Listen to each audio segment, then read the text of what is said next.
Assalamualaikum warahmatullahi wabarakatuh.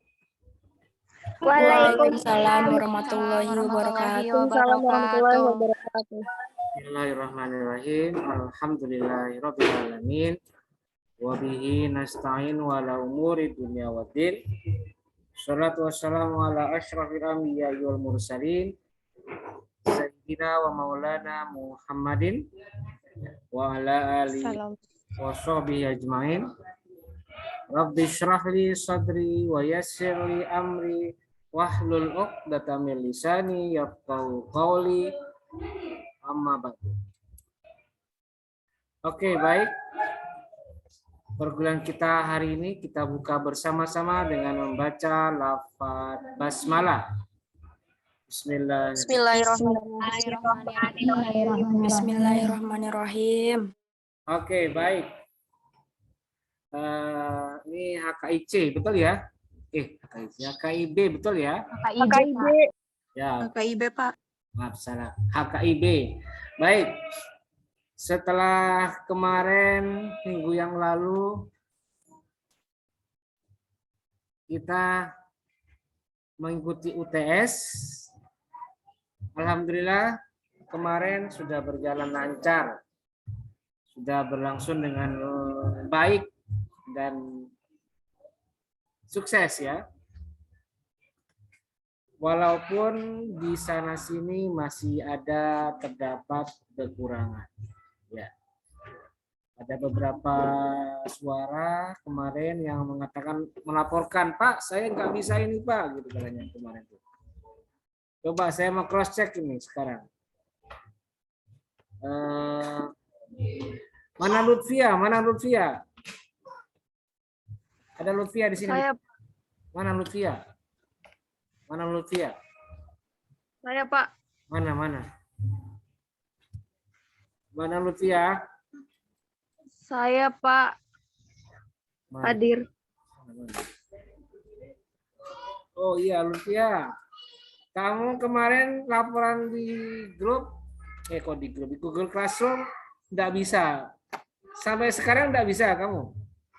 Bisa, Pak. Itu tuh gara-gara waktu itu Bapak ngirim apa ya sebelumnya tuh di GCR. Terus saya ngebalesin, nggak lama baru ada gitu, Pak. Berarti sudah bisa? Sudah. Sudah selesai ya? Sudah. Sudah dapat nilai ya? Sudah keluar Sudah, nilai? Pak. Oke, sudah. Sudah, alhamdulillah. Oke, baik, berikutnya ini yang ada di GCR nih kemarin nih, coba. Mana Desi Ayu? Mana Desi Ayu? Desi. Hadir. Mana Desi? Sebentar. Hadir, Pak. Mana ini? Ini, Pak, nu cantik, Pak. Hadir. Kamu kemarin laporan ke saya nih, Pak. Ini, coba saya baca ini. Iya, Pak, nggak bisa dibuka, butuh akses. Nah, kamu belum bisa akses. Iya, Bapak Mat. Nggak bisa diakses soalnya kemarin. Sampai sekarang nggak bisa. Udah. Itu butuh waktu 30 menit, Pak, buat masuknya, Pak. Butuh waktu 30 menit. Nggak terlambat kamu? Kamu terlambat nggak? Terlambat 2 menit. Gara-gara sinyalnya hese kan, Pak Cipocok mah, Pak. Oke, udah. Ya, sudah. Oke, berarti sudah keluar nilainya ya? Sudah keluar nilainya berarti kamu. Mana suaranya? Sudah keluar nilainya belum? Desi. Sudah keluar nilainya? Kenapa? Hah? Kenapa, Pak? Sudah keluar belum nilainya? Udah, Pak, udah. Cuma kecil. Kok bisa ya, Pak? Ya sudah.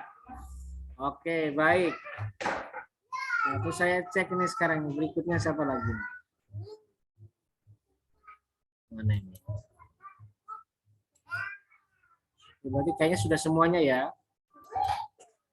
Ada nggak di kelas HKIB yang belum keluar nilainya atau belum mengerjakan UTS? Ada nggak? Hah?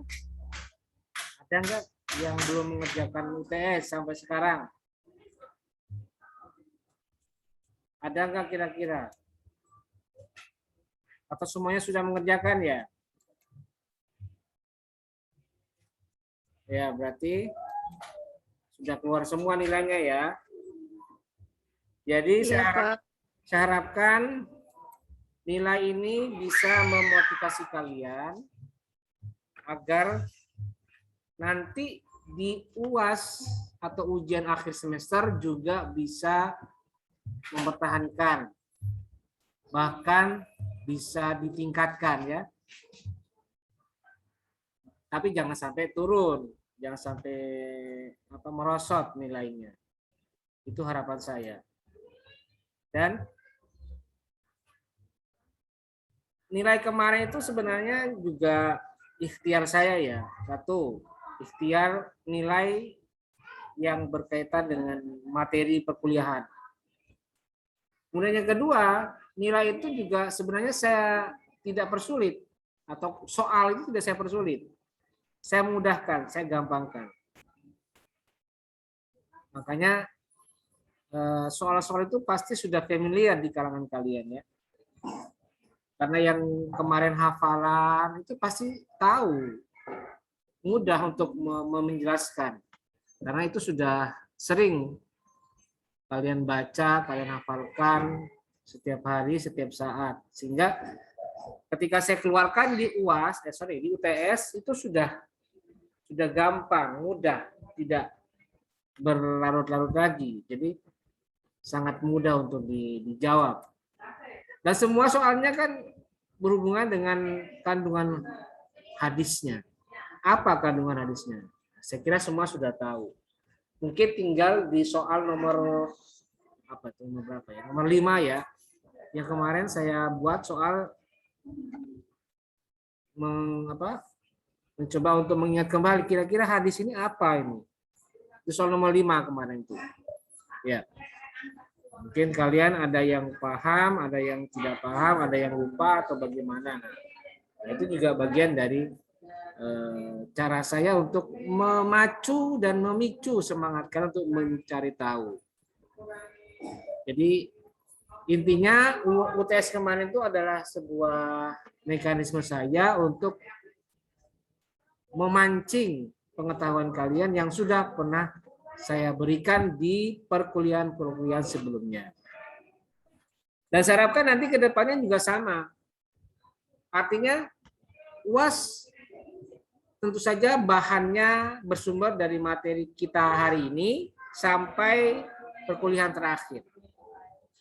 Dan nanti setelah itu ada hafalan.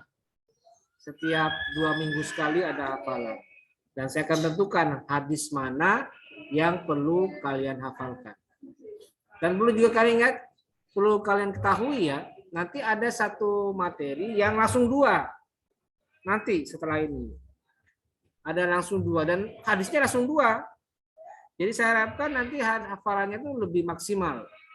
Jadi jangan cuma sekedar hafalan tapi dipahami dengan baik. Karena ini cukup panjang ya, karena ada 2 hadis. Jadi nanti kalian perlu meningkatkan fokus kalian supaya nanti tidak turun ketika proses hafalan untuk 2 materi sekaligus ini. Nanti sebenarnya di RPS juga ada itu. Ada materi tentang kalau tidak salah tentang ini ya. Apa itu? Saya mau lihat dulu. Materi tentang yang 2 sekaligus dalam satu pertemuan tuh. Materi pertemuan ke-13 itu ada khulu dan iddah. Itu langsung 2 sekaligus. Nah, nanti itu hadisnya yang wajib dihafalkan ya yang itu. Jadi ada 2 hadisnya ya. Baik, saya kira itu sekedar pengetahuan informasi yang saya sampaikan. Mudah-mudahan bisa meningkatkan motivasi kalian untuk semangat dalam mengikuti perkuliahan kita di sisa paruh kedua. Karena kan kemarin UTS kan paruh pertama. Paruh pertama sudah lewat, yang belum tinggal paruh keduanya ini ya. Oke, baik. Selanjutnya kita akan masuk ke materi pertemuan ke-9. Ya, pertemuan ke-9. Yaitu materi tentang, oke, saya tampilkan dulu ya RPS-nya. Materi tentang, ini dia. Ya. Hadis-hadis Nabi Muhammad Shallallahu Alaihi Wasallam yang terkait dengan nikah-nikah yang bermasalah. Antara lain nikah halil atau nikah tahlil, kedua nikah syighar, dan yang ketiga nikah mut'ah. Nanti di situ di materi ini ada 4 hadis yang akan kita pelajari ya. Ini dia. Ada 4 hadis. Hadis pertama riwayat Ibnu Mas'ud, hadis kedua riwayat Aisyah, dan hadis ketiga riwayat Nafi dan Ibnu Umar, dan yang keempat hadis riwayat Salamah bin Al-Aqwa. Oke, baik. Itu materi kita. Baik, sekarang kita langsung ke modul saya. Ini dia modul saya. Oke. Nah, ini dia. Nah, ini ya. Sudah tampil. Sudah muncul di layar.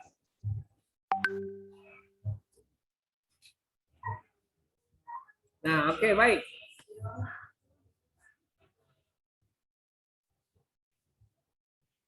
Ada 4 hadis yang akan kita pelajari, yaitu hadis riwayat Ibnu Mas'ud, kemudian hadis riwayat Aisyah, kemudian yang ketiga hadis riwayat Nafi dan Ibnu Umar, dan yang keempat hadis riwayat Salamah bin Al-Aqwa. Oke, baik. Untuk yang pertama saya mulai dari hadis nomor 1. Yaitu riwayat Ibnu Mas'ud. Oke. Ini ada yang masih tidak kelihatan nggak ini? Sudah kelihatan semua ya? Kelihatan, Pak. Oke, saya tambahin. Saya deketin lagi ya biar lebih jelas. Oke, baik. Silakan diperhatikan. Baik. Untuk yang pertama seperti biasa saya minta ada 1 orang yang membaca. Untuk yang pertama saya persilahkan kepada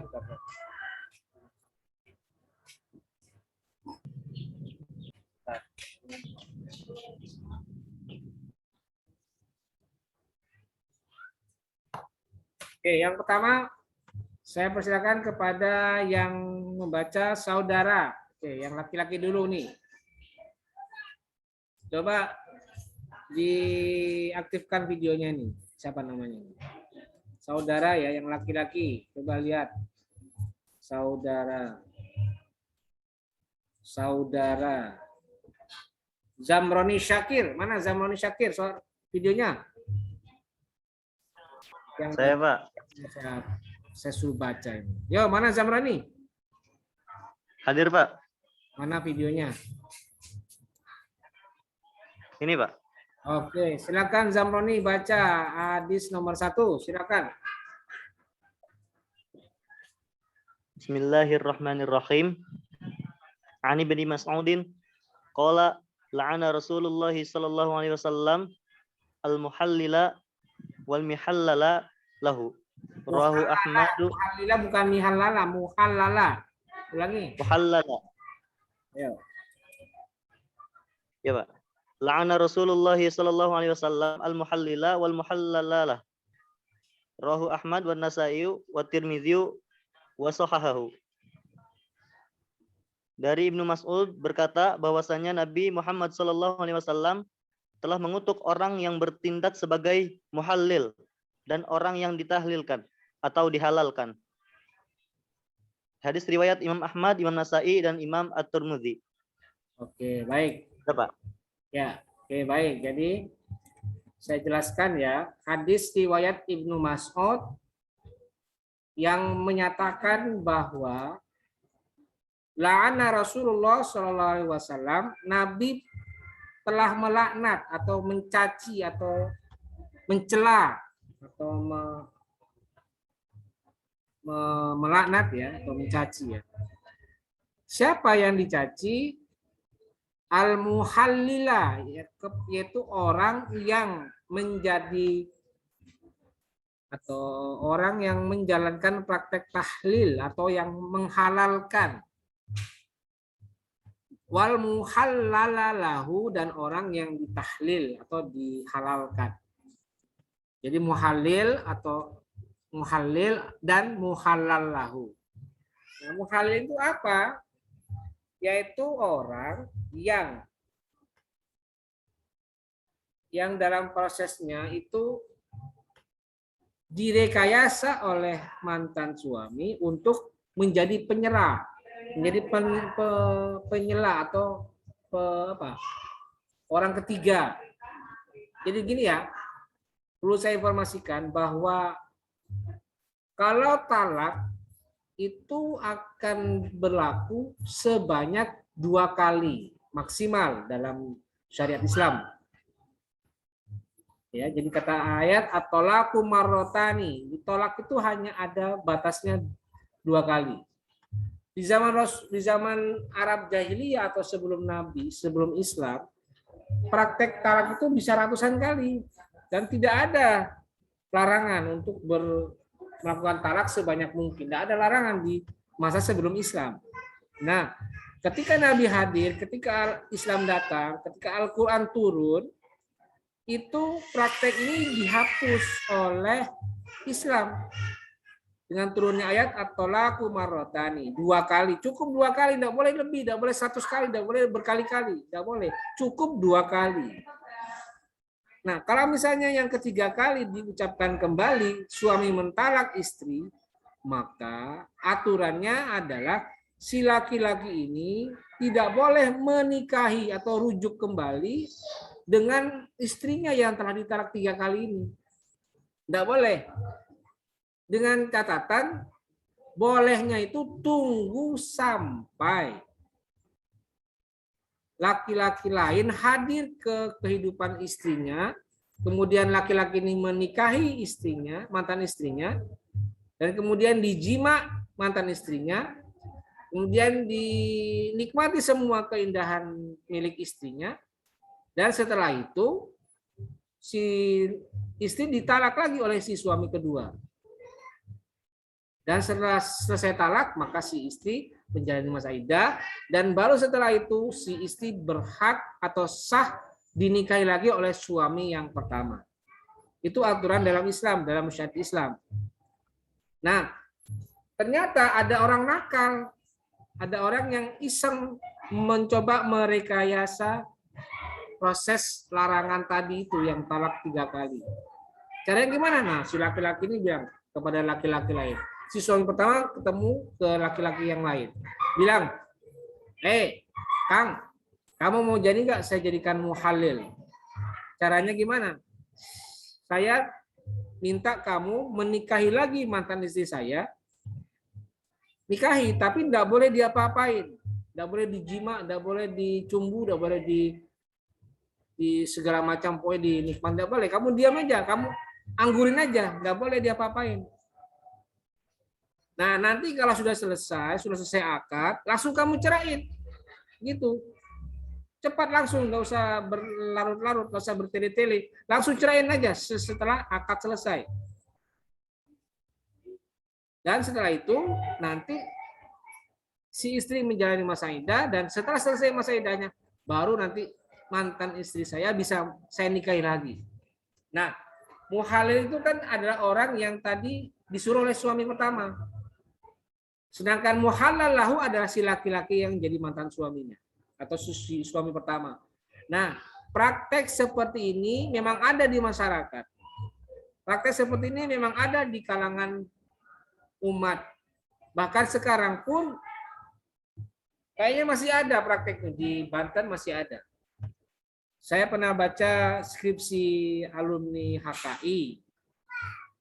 Dia menyatakan ada praktek tahlil, praktek tingkat tahlil di sebuah daerah di Kabupaten Serang, ada prakteknya. Karena pernah dibuatkan skripsinya oleh alumni HKI. Jadi, bagaimana praktek tahlil? Ini yang menjadi persoalan. Dalam Islam dilarang. Ada hadisnya, ini tadi hadisnya. La'ana Rasulullah SAW al-muhallila wal muhallalahu. Dilaknat oleh Rasul orang yang berpraktek sebagai orang yang menghalalkan atau suami kedua. Dan dilarang juga adalah orang yang ditahlilkan, yang dihalalkan. Siapa ini? Suami pertama. Jadi itu ya. Di posisinya Islam melarang praktek nikah tahlil atau nikah muhalil. Dasarnya adalah hadis riwayat Ibnu Mas'ud yang tadi kita baca di sini. Jadi gitu ya. Itu hadis nomor 1 berkaitan dengan nikah-nikah yang bermasalah. Oke, baik. Tidak boleh nikah muhalil itu dipraktekkan dalam kehidupan masyarakat kita. Apalagi sampai ada akad kontraknya, ada kesepakatan kerjanya, no itu tidak boleh. Itu harus dilawan, itu tidak boleh karena itu praktek yang terjadi bawaan dari masyarakat Arab jahiliyah itu yang tidak sah itu. Oke, yang kedua sekarang kita lanjut ke hadis nomor 2. Oke, berikutnya saya minta baca siapa ini? Saudari sekarang lah, ya. Saudari yang perempuan sekarang ini siapa ini? Vidya Mailana Sifa. Ayo silakan Vidya, suaranya diaktifkan. Ya Pak. Ayo silakan. Bismillahirrahmanirrahim. Wa an Aisyah radhiyallahu anha qalat talaqa rajulun imra'atahu salasan fatazawwajaha rajulun thumma talaqaha qabla an yadkhula biha fa'arada zawjuha awwalu an yatazawwajaha fasu'ila Rasulullah sallallahu alaihi wasallam an dzalika faqala la hatta yazuqal akharu min usailatiha madzaqal awal muttafaqun alaih walafzul Muslim. Artinya dari Aisyah radhiyallahu anhu berkata, seorang laki-laki mentalak istrinya sebanyak 3 kali. Kemudian seorang laki-laki lain menikahinya lalu mentalaknya sebelum sempat menggaulinya. Suami yang pertama berniat untuk menikahinya. Hal tersebut ditanyakan kepada Rasulullah SAW dan beliau bersabda, tidak boleh sampai suaminya yang lain kedua mencicipi madunya sebagaimana yang telah dicicipi oleh suami yang pertama. Hadis riwayat muttafaq alaih. Oke. Sudah Pak. Ya, udah, terima kasih. Iya. Oke, baik. Jadi hadis ini hadis kedua ya, riwayat Aisyah yang menjelaskan tentang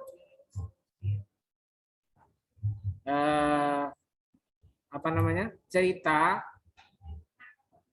yang menjelaskan tentang apa yang melatar belakangi sehingga apa tadi Nabi melaknat praktek nikah tahlil di masa Rasul ini. Nah, salah satu hal yang dicela itu adalah ilatnya bagaimana. Nah, ada keterangannya di sini. Jadi, suatu ketika Aisyah pernah bercerita, talaqa rajulun imra'atahu salasan. Suatu ketika pernah laki-laki itu mentalak istrinya 3 kali. Kemudian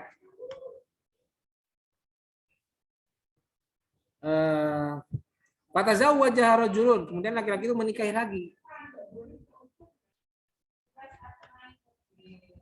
Tsumma talaqaha qabla ayyadkhula biha. Kemudian dia mentalak kembali qabla ayyadkhula biha, sebelum dia menggaulinya. Fa'arada zawjuhal awal ayyatazawwajaha, maka dia mencoba untuk kembali lagi, rujuk kembali dengan mantan istrinya. Siapa? Suaminya yang pertama tadi. Nah, praktek ini kemudian dilaporkan kepada Nabi. Fasuila Rasulullah SAW andalika, maka ditanyakan masalah itu kepada Nabi. Jadi praktek nikah 3 kali itu, atau kata istilahnya orang Banten ya talak tilu ya, Talak tilu, orang Sunda bilangnya talak tilu. Kemudian jawabnya Nabi apa? La, enggak boleh. Hatta yadzuqal akharu min usailatiha madza qal awwalu. Tidak boleh dinikahi lagi oleh suami pertama. Hatta yadzuqal akharu, sampai yadzuqal akharu, sampai suami yang lain, suami yang kedua itu menikmati, mencicipi yazuko, zako yazuku, artinya yazuku itu mencicipi, menikmati. Suami yang kedua min usailatiha, dari madunya istri yang ditalak itu. Madza qal awalu, seperti halnya suami yang pertama sudah pernah mencicipi. Artinya apa? Jadi kalau misalnya larangan praktek tahlil ini diterapkan, harus mempertimbangkan itu juga. Apa? Ya adanya praktek mencicipi dari suami yang kedua. Kalau misalnya dari cicipi ada larangan dari suami pertama, itu yang tidak boleh, itu yang dilarang oleh Rasulullah. Tapi kalau dicicipi, dinikmati, dilakukan jima atau dukhul oleh suami kedua, ya tidak masalah. Tidak ada larangan lagi, sudah selesai larangan itu. Sudah selesai larangan nikah tahlil, tidak berlaku lagi. Karena apa? Karena si suami kedua sudah mencicipi hubungan seksual dengan istri yang tadi. Jadi tidak berlaku lagi. Jadi intinya sebenarnya pada larangan, adanya larangan dari suami pertama kepada suami kedua untuk tidak menggauli istri. Jadi hanya sekedar rekayasa, sekedar mencegah jangan sampai ada hubungan seksual di antara suami kedua dengan istri. Itu yang dilarang, itu yang dicela oleh Rasulullah. Tidak boleh seperti itu. Seakan-akan istri cuma sekedar pelampiasan saja, hanya sekedar kemauan seksual dari suami yang pertama, itu yang tidak boleh. Ya. Nah itulah hadis kedua yang bicara tentang alasan apa yang digunakan ketika melarang praktek nikah tahlil. Dan kalau misalnya larangan itu tidak diberlakukan, maka tidak masalah. Ya sah-sah saja dan tidak apa-apa. Karena sudah hilang larangan itu. Jadi gitu ya. Hadis yang kedua tentang apa yang melatar belakangi terjadinya larangan itu. Salah satunya adalah karena ada larangan mencicipi madu dari istrinya. Min usah itu madu ya. Apa yang melakukan hubungan seksual. Oke, baik. Itu hadis yang kedua ya. Hadis kedua masih juga kaitan dengan apa itu tadi, dengan praktek nikah muhallil. Oke, baik, kita lanjutkan hadis ketiga. Oke, ini dia. Nah, sekarang saya panggil saudara sekarang ini. Mana saudaranya? Saudara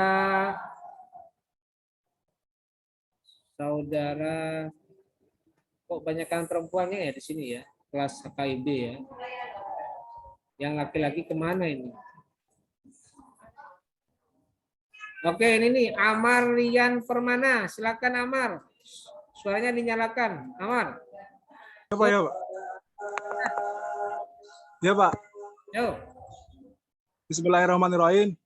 An-Nabihi Anitni Umar. Anna Rasulullah Sallallahu Alaihi Wasallam haya anin sagori sagoru ari. Ulangi. Naha anis syigari. Oh ya Pak. Sigori ya. Anis sigori. Wasagoru ari hujau wajah. Asyigaru. Ulangi. Gak kelihatan Pak. Bentar. Lagi aja Pak, bentar Pak. Baik, cepat. Ya. Bismillahirrahmanirrahim. An-Nafihi Anibni Umar. anna Rasulullah sallallahu alaihi wasallam haya anis sigori wasagoru ayyujawajar Rasulu ibnatahu. Terus ala ayyujawajaha ibnatah walaisa nahuma sodak. Artinya dari Nabi dan Ibnu Umar bahwasannya Rasulullah Shallallahu Alaihi Wasallam telah melarang nikah sigor.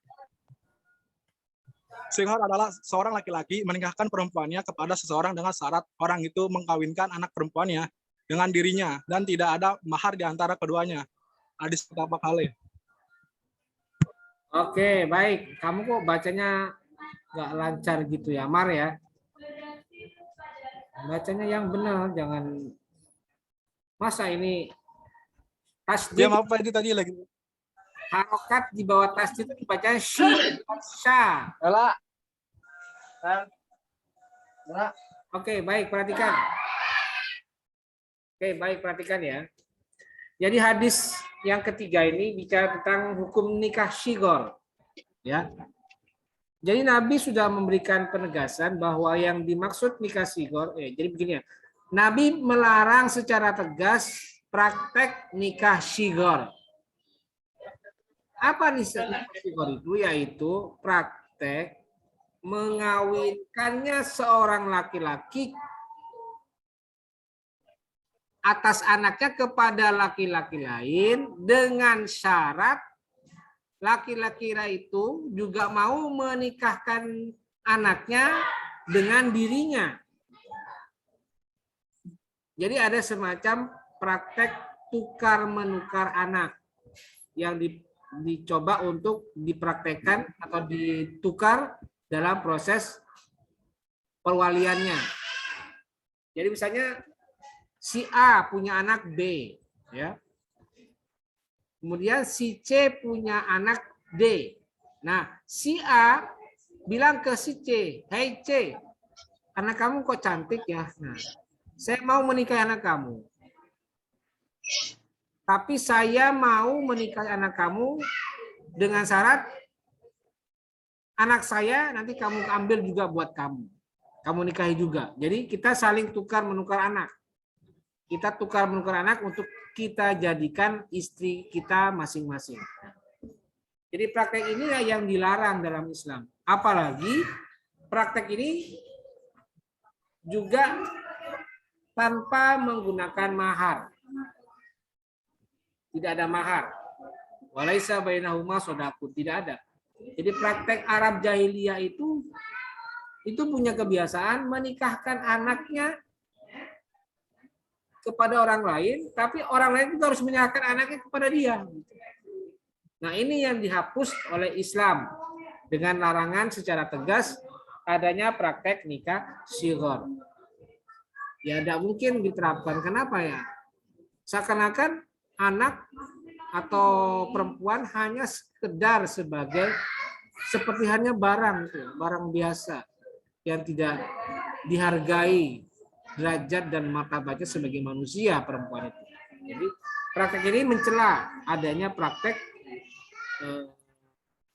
tukar menukar anak sebagai istri. Nah, itu dia ya. Nikah syigor diharamkan. Dan ini memang biasa terjadi di kalangan Arab jahiliyah yang biasa menjual anak, biasa memperdagangkan anak dengan cara tukar menukar pasangan dengan orang lain, dengan anak dari orang lain. Nah, itu hadis yang ketiga. Nah, sekarang kita lanjut ke hadis yang keempat. Hadis riwayat Salama bin Al-Aqwa. Oke, baik. Selanjutnya saya persilakan untuk membaca gilirannya saudari sekarang. Saudari.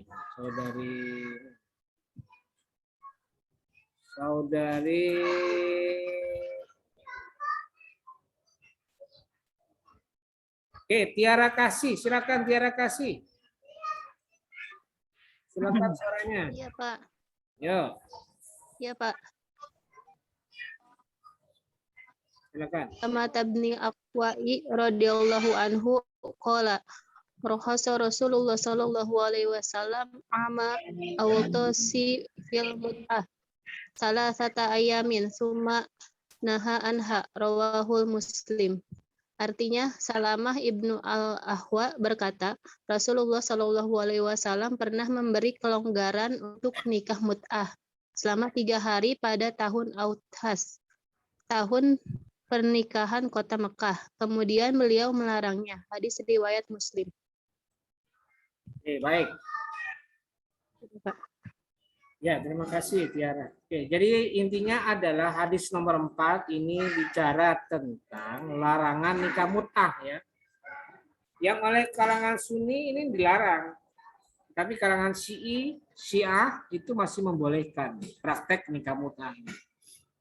Nah, ulama-ulama Sunni termasuk Imam Syafi'i, Imam Malik, Imam Hanafi, dan Imam Ahmad, mereka benar-benar sepakat untuk menolak memberlakukan kembali praktek nikah mut'ah, gitu ya.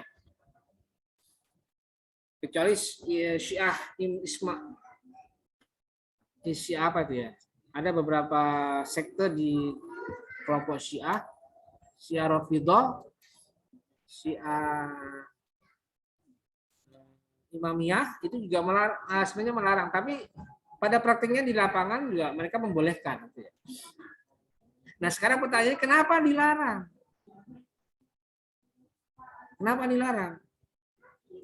Ya karena pada dasarnya nikah mut'ah ini pada dasarnya tidak menghargai perempuan. Pada dasarnya tidak menghargai perempuan. Kenapa? Karena perempuan seakan-akan hanya menjadi korban dari praktek seksual dari laki-laki yang tidak bertanggung jawab sebenarnya. Sehingga praktek ini sempat dibolehkan dulu di masa Rasul, tapi kemudian dibolehkan.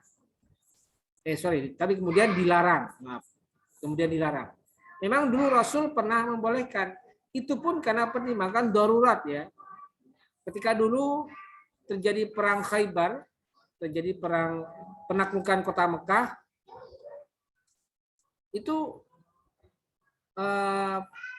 Rasulullah melihat, kok pasukan saya sudah mulai tidak bertenaga, sudah mulai tidak memiliki kekuatan yang luar biasa dalam berperang.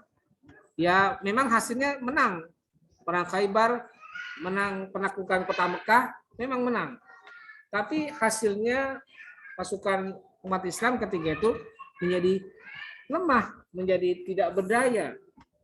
Kenapa sebabnya? Ya karena salah satunya dikarenakan perang ini cukup panjang ya. Jadi perang Khaybar itu terjadi di tahun ke-8 bulan Hijriah di bulan Ramadan. Sehingga ya bulan Ramadan kan saatnya orang sedang beribadah, khusyuk beribadah. Ditambah lagi mereka ibadahnya menahan lapar dan haus. Sehingga ditambah lagi mereka saling berperang ketika itu, menaklukkan kota Mekah. Nah, otomatis tenaganya terkuras banyak sehingga membuat umat Islam, pasukan umat Islam ketika itu menjadi sangat lemah. Nah, Nabi melihat situasi ini. Maka salah satu cara untuk bisa meningkatkan semangat perjuangan berperang dari umat Islam yaitu dengan memberikan kelonggaran. Itu pun juga karena darurat ya, bukan karena memang aturannya, enggak ada aturan yang membolehkan seperti ini. Mut'ah itu dilarang. Tapi karena melihat ada rukhsah, ada celah kemudahan yang diberikan oleh Rasulullah, maka Nabi membolehkan praktek rukhsah, membolehkan praktek mut'ah kepada umat Islam ketika itu hanya selama 3 hari. Hanya 3 hari saja. Nah, setelah itu kemudian Nabi melarang sampai sekarang. Sumanaha anha. Kemudian Nabi melarang mut'ah itu sampai sekarang. Ya, tidak ada lagi praktek mut'ah yang diterapkan di era sekarang. Nah, kaum Syiah menyalahgunakan makna Rasul ini, makna hadis ini yang membolehkan. Mereka menganggap kebolehan ini berlaku selamanya juga. Yang berlaku buat kita semua. Sampai umat zaman sekarang pun juga masih dibolehkan. Nah, ini yang tidak boleh. Jadi praktek mut'ah itu apa? Praktek membayar sesuatu kepada perempuan agar mereka mau menikah dengan laki-laki yang membayarnya dengan tenggat waktu yang disepakati. Itu nikah mut'ah. Jadi al-mu'aqqatah dengan an-nikahul mu'aqqatah, pernikahan yang ditentukan waktunya. Misalnya si suaminya pergi ke Amerika untuk urusan tugas. Berapa bulan? 5 bulan. Jadi suami menikah lagi di Amerika 5 bulan tinggalnya ya supaya tidak kemana-mana ya dia memiliki istri. Tapi dengan praktek mut'ah. Nah itu yang tidak boleh. Nikah mut'ah itu yang dilarang. Sebab dasarnya memang Nabi sudah melarang nikah mut'ah sejak awal. Itu pun pernah dibolehkan dengan kondisi terpaksa. Makanya bukan halala Rasulullah kalimatnya. Ya, kalimat ini bukan halala, tapi rakhasa. Rakhasa Rasulullah ama autasin fil mut'ah. Pada tahun Autos atau tahun penaklukan kota Mekah membolehkan fil mut'ah, nikah mut'ah. Rakhasa, ingat, bukan halala, bukan membolehkan, tapi merukhsah, memberikan kemudahan, memberikan kelonggaran. Kalau sudah selesai baru dilarang kembali. Hanya 3 hari. Nah, jadi itu ya hadis keempat yang membicarakan tentang larangan nikah mut'ah yang pernah dibolehkan di masa Rasul hanya 3 hari. Oke, baik. Itulah tadi materi kita pada hari ini. Jika ada di antara kalian yang ingin bertanya, saya persilakan untuk bertanya. Oke, silakan. Bisa raise hand atau unmute. Apa izin bertanya? Siapa namanya? Tiara, Pak. Ya, ini Tiara kasih ya. Oke. Iya, Pak. Bentar. Mengenai pernikahan tahlil tadi, Pak, kan di hadis kedua itu disebutkan bahwa suami itu boleh menikahi istri, suami pertama itu boleh menikahi istrinya lagi kalau dia itu udah diambil madunya oleh suami yang kedua, ya Pak. Ya. Seperti yang diambil dari seperti suami pertama mengambil madu kepada istrinya itu. Nah, jika kasus seorang suami istri, dia belum pernah melakukan apa? Istrinya tersebut, itu apakah hukumnya sama seperti yang ada di hadis kedua tersebut atau tidak, Pak? Coba ulangi, suami istri belum pernah melakukan apa tadi? Melakukan hubungan suami istri. Ya, terus? Hubungan. Lalu si suami tersebut mentalak istrinya 3 kali. Apakah hukumnya itu sama seperti yang ada di hadis kedua? Apakah harus diselang oleh suami kedua dulu atau bagaimana, Pak? Itu talak keberapa si suaminya itu? Mentalak istri yang keberapa? Talaknya yang keberapa? Ketiga, Pak. Sudah ketiga ya. Kalau Talak ketiga. Berarti tetap berlaku. Tidak boleh si suami itu menikahi lagi sampai nanti datang suami lagi yang kedua yang datang untuk menikahi istrinya, mantan istrinya. Dan tidak boleh ada tahlil ya, tidak boleh ada rekayasa. Itu yang dilarang dalam Islam. Nah itu. Jadi selama tidak ada rekayasa, artinya suaminya itu menjima istrinya dengan wajar, kemudian mentalak istrinya dengan wajar, tanpa ada bisikan dari suami yang kedua, yang pertama, tidak apa-apa. Sama seperti hadis yang kedua tadi, itu aturannya. Ya. aturannya tetap sama ya Pak? Ya, berlaku juga untuk suami yang tadi itu. Ya, Oh, jelas ya. Ya. Baik, terima kasih Pak. Iya Pak, Silakan yang terima lain. kasih Pak. Yang lain masih ada? Kalau ada yang mau tanyakan? Ingin bertanya Pak, Ya, ada nggak? kan terkait tadi Pak nikah mut'ah. Dan dulu, Kan siapa namanya? Siapa namanya? Jangan dulu. Siapa? Siti Pak. Oke, silakan Siti Maimunah. Ya Pak, kan tadi terkait nikah mut'ah ya Pak. Kan jika sepasang suami istri kan jika mempunyai anak itu bagaimana Pak statusnya? Status hukumnya gitu Pak. Gimana? Jika suami istri bercerai, kemudian Enggak Pak, kan udah jadi pasangan suami istri ya itu yang nikah mut'ah. Terus jika punya anak itu status hukum anaknya bagaimana Pak? Sah atau tidak? Kan tadi kan nikah mut'ah dilarang. oh iya. Terima kasih.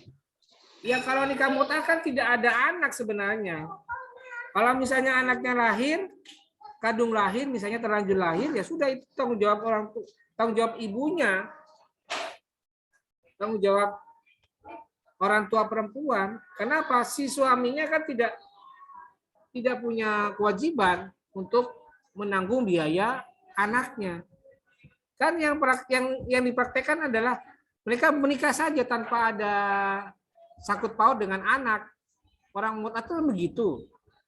Dia kontra itu karena ingin untuk melampiaskan nafsu seksualnya saja. Tidak ada urusan dengan punya anak atau tidak. Tidak mau. Makanya begitu mereka menikah, 3 bulan, ya sudah selesai 3 bulan, sudah pergi si suaminya. Dan jelas praktek mut'ah ini merugikan pihak perempuan. Karena kalau misalnya terlanjur punya anak gimana? Yang tanggung siapa? Kan tidak ada yang tanggung kalau sudah seperti ini. Akhirnya apa? Nasabnya hanya kepada ibunya saja, bukan kepada bapaknya. Jadi begitu ya. Makanya Islam melarang secara tegas. Sumanaha anha, melarang praktek nikah mut'ah. Kenapa? Tidak menghargai perempuan dengan segala konsekuensinya. Kalau misalnya punya anak dan sebagainya. Gitu ya. Jelas ya Maimunah ya? Iya Pak, terima kasih Pak. Baik. Oke, sebelum saya lanjutkan masih ada enggak? Ya, mau bertanya. Masih ada enggak? Pak, izin bertanya Pak. Siapa? Mahfudo Pak. Oh iya, Mahfudo. Silakan Mahfudo. Bagaimana hukumnya jika suami mentalak seorang istri, itu tuh talaknya talak ketiga, lalu dia ingin menikah lagi dengan si istri tersebut, dan istri tersebut kan udah nikah tuh Pak sama orang lain, tapi belum pernah mencicipinya gitu. Bagaimana Pak? Ya ini yang sudah saya bilang tadi ya. Jadi kalau ada perintah dari suami pertama, misalnya suami pertama itu masih cinta ternyata dengan istrinya. Dia menyesal sudah mentalak istrinya sampai 3 kali. Menyesal dia. Maka dia mau balik lagi. Kenapa? Karena rasa cintanya kepada istrinya. Makanya dia merekayasa. Supaya tidak terjatuh di lubang yang sama. Supaya tidak terulang lagi kesalahan saya kepada istri saya. Maka saya harus menjaga istri saya. Makanya saya rekayasa ini. Nah, praktek rekayasa inilah yang tidak boleh. Maka kalau sudah terlanjur 3 kali, itu kan sudah batas terakhir ya. Dari kesalahan si suami yang terlanjur ngomong mentalak istrinya 1 kali. Nyesal, rujuk lagi. Ditalak lagi. Yang kedua kalinya. Menyesal lagi, rujuk lagi. Nah, yang kayak begini kan mengulang-ulang. Terus kalau dia talak lagi, ya sudah. Jatah kamu sudah habis. Makanya, kalau kamu mau rujuk lagi, dilarang. Kalau mau balik lagi ke mantan istrinya, ya harus disela dulu dengan laki-laki lain. Itu caranya. Tidak bisa, tidak boleh ditawar-tawar lagi ya. Jadi ini salah satu cara Islam memberi pelajaran kepada laki-laki kepada suami yang gampang mentalak istrinya, yang begitu mudah mengeluarkan ucapan talak. Hati-hati dengan ucapan talak, walaupun dibuat main-main tetap berlaku, tetap jatuh. Kata hadis 3 hal yang kalau dikerjakan secara serius terjadi, dibuat main-main juga terjadi. Apa itu? Salah satunya talak. Yang kedua nikah, yang ketiga rujuk. Makanya hati-hati. Diucapkan main-main juga terjadi ucapan talak. Misalnya Neng, suaminya main bercanda sama si istrinya. Main bercanda ya, langsung bilang kamu saya talak, tapi dengan senyum gitu ya. Nah, itu enggak boleh. Terjadi itu. Jadi itu yang harus diperhatikan. Jangan dibuat mainan, jangan dibuat bercandaan. Maka dari itu, adanya larangan menikahi lagi mantan istrinya untuk yang talak ketiga, itu pelajaran buat suami agar menjaga marwah istrinya dengan cara tidak main talak begitu saja, dengan gampang. Supaya belajar dari peristiwa ini, gitu ya. Jelas ya, Pak Fudo ya? Iya Pak, jelas. Pak, kalau misalkan nikah mut'ah itu pernah terjadi nggak sih di sekitaran Indonesia ini? Jadi Indonesia Nikah mut'ah. ada gitu. Kan ada kelompok Syiah ya. Di Indonesia ada Syiah. Ada kelompok Syiah di Indonesia. Dan rata-rata kelompok Syiah itu masih mempraktekkan nikah mut'ah sampai sekarang. Jadi mereka saling kontrak kerjasama, kesepakatan kontraktual antara si laki-laki dan perempuan bahwa mereka akan menikah, tapi hanya dengan batasan waktu. Misalnya waktu apa gitu ya, sampai kapan. Dibatasi waktu. Atau momentum apa, itu dibatasi dengan momentumnya. Itu masih ada sebenarnya sampai sekarang di Indonesia. Nah, makanya kamu kalau tertarik, coba angkat nikah mut'ah sebagai skripsi kamu, Mahfudah. Kan cocokin dengan jurusan HKI. Praktek nikah mut'ah di kecamatan titik-titik Kabupaten Serang. Oh, siapa tahu ada di situ. Nah, gitu. Lihat pandangan mereka. Lihat bagaimana fenomena nikah mut'ah di kalangan masyarakat di kampung kecamatan Kabupaten Serang, atau Kabupaten Pandeglang, atau Kabupaten Lebak, atau Kabupaten Tangerang, dan lain sebagainya. Coba diterapkan. Ya. Masih ada di Indonesia itu. Oke, jelas ya Mas Fudo ya? Iya Pak, jelas Pak. Baik, terima kasih. Terima Yang lain masih ada? Yang laki-laki kok enggak ada yang bertanya ini. Kok perempuan semua ini? Oke, baik ya, saya kira cukup ya. Tidak ada lagi pertanyaan, maka saya lanjutkan dengan pemberitahuan untuk hafalan materi keempat. Hafalan materi keempat. Oke, lihat ya. Kita lihat sekarang materi keempatnya. Nah, ini dia ya. Jadi total ada 4 hadis dalam materi keempat ini. Nah, kira-kira yang mau dihafalkan hadis nomor berapa? Nomor 1, nomor 2, atau nomor 3, atau nomor 4? Kalau disuruh milih yang mana nih? Yuk, silakan. Kira-kira. Mau yang hadis berapa? Milih nomor Nomor 5. Hah? Kelima. Milih nomor 1 Pak. Nomor 1 Pak. Milih nomor 1. Oh, 1 pendek amat. Milih nomor 1. Nomor 1 kependekan. Nomor 4, Pak. Kalau nomor 1 kependekan, Pak. Iya, Pak, nomor 4, Pak. 4. Nomor 4, Pak. Oke, baik dah. Saya informasikan ya untuk hafalan minggu depan. Oke, saya bacakan ya. Untuk hafalan minggu depan adalah hadis nomor 4 ya. Ini dia ya, hadis nomor 4 ya. Dari Salamah bin Al-Waqwa radhiyallahu anhu qala rakhasa Rasulullah sallallahu alaihi wasallam ama autosin fil mut'ati salasata ayyamin summa naha anha rawahu Muslim. Jadi itu ya hadis nomor 4 Dihafalkan matannya dan terjemahannya saja. Ya, cuma terjemahan dan matanya. Untuk yang ini tidak perlu ya, hadis keterangannya tidak perlu. Cukup matan dan terjemahannya. Oke, ya jelas ya. Oke, saya kira itu materi kita pada pertemuan hari ini. Semoga bisa kalian pahami dengan baik dan untuk hafalan bisa mulai dari sekarang dihafalkan. Dan minggu depan kita akan adakan sesi setoran hafalannya. Oke, baik, saya kira cukup pertemuan kita pada hari ini. Dan untuk mengakhiri, mari kita akhiri dengan bersama-sama membaca lafaz hamdalah. Alhamdulillah. Alhamdulillahirrahmanirrahim. Baik, terima kasih. Wallahul muwaffiq ila aqwamit thoriq. Assalamualaikum warahmatullahi wabarakatuh.